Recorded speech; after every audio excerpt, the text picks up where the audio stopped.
If you find yourself traveling along Route 80 in Clarion County, eventually you're going to pass through Beaver Township. There's going to be a sign for an exit named Knox, and as you pass that exit, you might not realize you're passing right up against a little area called Wentling's Corners. You may not be aware of Wentling's Corners, and even if you are familiar with the little town, you might not be aware of two grisly serial killings that were perpetrated by a father and son decades apart from one another. We open up in late August of 1912. There's a young guy, he's named Charles. He's going out to check out his family's oil pumps. He's passing his sister's house. He's got his sister, a niece there. Sister married a man, her second marriage. Her husband had died when her daughter, Iva, was only 6 years old. Bert, her second husband, he was a house painter from a little town next door called Monroe then. Bert was a big man, not very well liked. A lot of people thought he was pretty weird, but he came from a respected family, having a dry goods store, his mother and father in the town of Monroe. He's living in Wentling's Corners now, and he and his wife fight a lot. His wife, Sadie, she doesn't want Bert's sons living with her. She refuses it, so Bert adopts his kids out. They're living with his parents. Anyhow, Charles is walking by on his way to the oil pumps one Saturday afternoon, and he notices that all the blinds of his sister's place are drawn, and even the windows upstairs are covered. He comes back on Monday, and on his way back from the oil pumps, he hears the horses in the barn, and something's wrong. It's unlike Bert, a meticulous man, not to take care of the horses or his livestock, so he goes into the house. He finds it locked. He barges his way in, kicks in the door, and he sees his sister dead on the kitchen floor, most of her head being blown away, according to the newspapers of the day. He goes upstairs and finds his 18-year-old niece, Iva. Iva actually is dead. A rug's been placed over her body as she laid in bed. Her body's been positioned nicely. She had been shot in the stomach. He can't find Bert anywhere. The house is dark. The house smells of death. These people have been sitting here for at least a couple days now in the summer heat of a pre-air-conditioned home in the country in the county of Clarion. He runs down, gets some people. They found Bert once the blinds were down and the sun came in. He had a gas line running from the stove and into his mouth. It was tied in from behind his neck. Charles couldn't see him at first, and when they did, they realized what he had done. The people from the town dragged his body from a cart about 6 miles down the road to the town of Monroe, where he's buried, not in the cemetery grounds, but right outside the cemetery grounds, with only a field stone to mark where he had been. This much had been done out of respect to his parents, Adam and Mary Deerhoff, who ran the general store in town. Now, after the murder, there was a bit of an investigation. They found out that Iva had been pregnant when she was killed. People speculate that this was her stepfather's child that she was carrying. The speculation comes from some family stories in which both Sadie and Iva had confided in their family and friends in Wentling's Corners that they were afraid of Bert, and that Bert had, both of them had confessed at one point leading up to this August evening, Bert had, at once, twice, threatened to kill them, and Sadie, according to family stories, was upset with how much attention Bert paid upon Iva. The timeline reads that Bert tried choking his wife Sadie to death before shooting her in the head.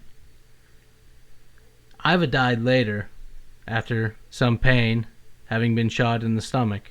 Bert then laid her out on the bed. Her clothes were pressed, and a rug was draped over her body. Her arms had been folded over her chest. And then Bert committed suicide in the kitchen by putting the tube from the gas line into his mouth and then tying it in position, knotting it behind his neck. No one's quite sure for how many days, but it could be as many as 4 days that they were there, and as little as 2 that they all lay dead in the house, the gas still on.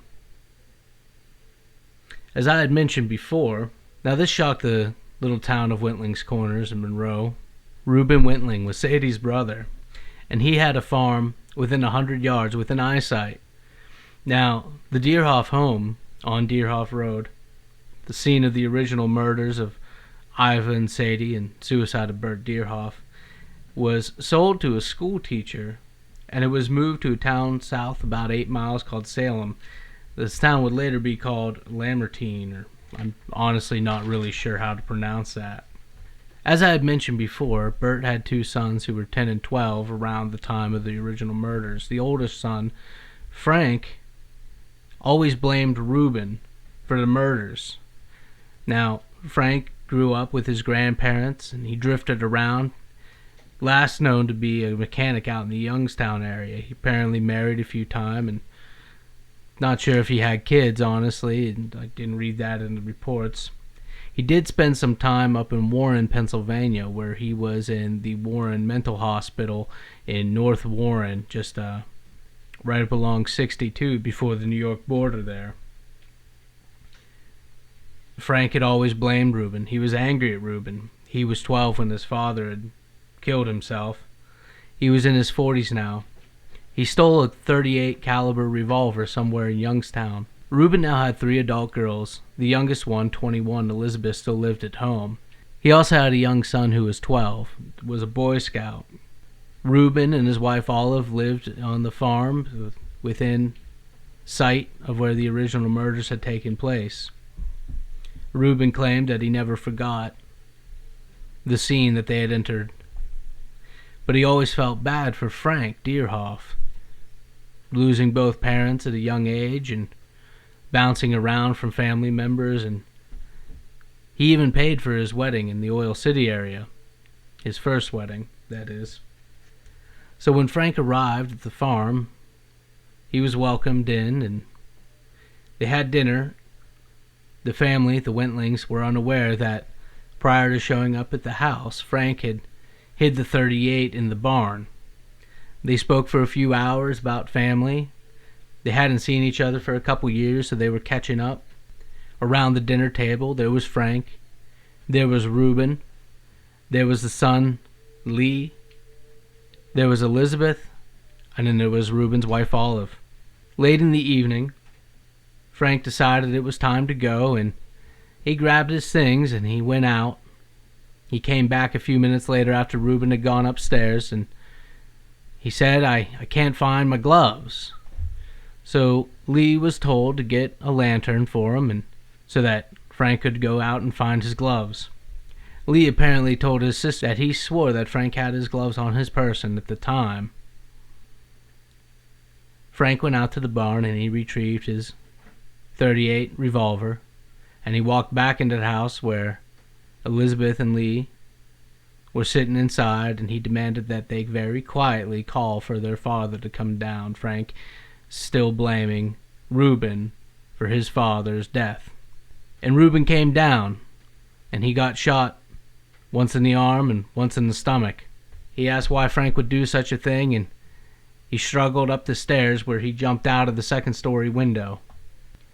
Elizabeth and her mother Olive ran into one of the bedrooms where they barricaded themselves. Lee tried to wrest the gun out of Frank's hand, and for his efforts he was shot in the stomach. Frank ran up the stairs and demanded to be led into the bedroom, but when he couldn't get in, he walked back downstairs and shot the 12-year-old Lee in the head. Lee stopped groaning. Olive and Elizabeth hanged and dropped out of the second-story window. Elizabeth rolled her ankle pretty bad and tried to get over to the family car. She got into the family car and started driving away as Frank shot at the car, hitting the car. Narrowly, Elizabeth escaped, but in the excitement, she ran the car into a ditch, and Frank caught up with her and beat her pretty good. Olive was able to run to a neighbor's house, not an entirely small distance, where they telephoned for the state troopers. They found Elizabeth shooken up and pretty injured, but not critical. They got her and her father immediately over to the hospital in Clarion. Lee was dead on the scene, and Reuben would die later that night. But Frank was gone. He hid out in the woods. Later he said he had spent the night in a mine shaft outside of town. He followed the Route 322 heading out to Franklin Oil City area. He was found along that road by some state troopers, and although he had a weapon on him, the .38 with which he had used to kill both Reuben and Lee, he didn't put up any fight. He later told a judge that he had come out for one specific purpose, and that was to get even about his father's murder, and that he had done that. He also claimed that killing the boy was an accident, and that he hadn't meant to do that, and that he felt bad about it. This doesn't explain to me why he had shot at Elizabeth, or beat her the way he did. Frank Deerhoff received a life sentence for his crimes. He would end up dying in prison in the 60s. Some people have typecast Bert Deerhoff as being an angry man, a strict man, a meticulous man, and unquestionably he was all of these things. The family suggests that there was something going on between him and his stepdaughter. And while I've seen the newspapers from the Post-Gazette 1912 and some other papers, there's nothing I've found that suggested that Iva was pregnant with her stepfather's child. And again, these are family stories that have gone around. And in this area, most everybody's family, anybody that's been around for a little while, I speculate that a lot of the arguments between Sadie and Bert had to deal with the fact that Bert had to essentially adopt out his two boys, as Sadie would not have them in the home, whatever her reasoning for this be. Bert's buried out, as I said earlier, right outside the cemetery line in a little town of Monroe. There's a church out there, and you can find it. Sometimes that fieldstone gets kicked around. Iva, actually, and her mother, Sadie, are buried off of Twin Church Road. Also buried there are Lee, Olive, and Reuben. Reuben and Lee having died that December in 1940. Here's a little town of 4 killings, perpetrated by father and son. The father killing himself, adding the body count up to 5. You have an angry town dragging that father several miles to the next little town. For whatever reason, and this is a good thing, I don't know of anybody spreading many stories about this area, and I can imagine that the people who have lived here their whole lives keep this story close and are maybe protective of it. As I said, there is Deerhoff Road. You can find it on a map, but you're not going to find any street sign for it. The house of the 1912 murders has been moved, the facade heavily changed. There's an old dirt road, long and straight, that goes back to the scene of both the 1912 and the 1940 murders, but I wouldn't recommend going down it. I can't imagine the people living there now. Bloodstains still on the stairs. Can't imagine they'd be very happy to be known strictly for this. Regardless, every time you pass the Knox exit on Route 80 and you think there's a sleepy, peaceful place, you can remember the Deerhoff murders of 1912 and 1940.